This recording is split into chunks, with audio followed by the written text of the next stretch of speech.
the Dennis, using 347 small block Ford, descriptions, combinations, got our SCAT overhead on, Holley manifold with the Holley Terminator X system. Obviously we run everything for you.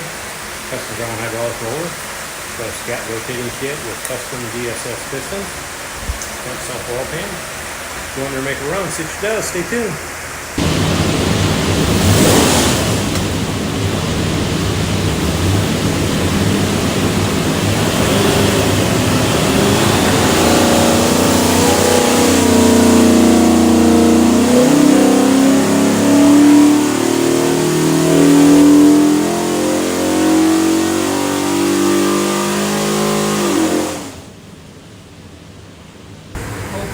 3,500, 403 foot-pounds of torque, peaks torque 415, peaks torque power 427, rated 425, so everything's good.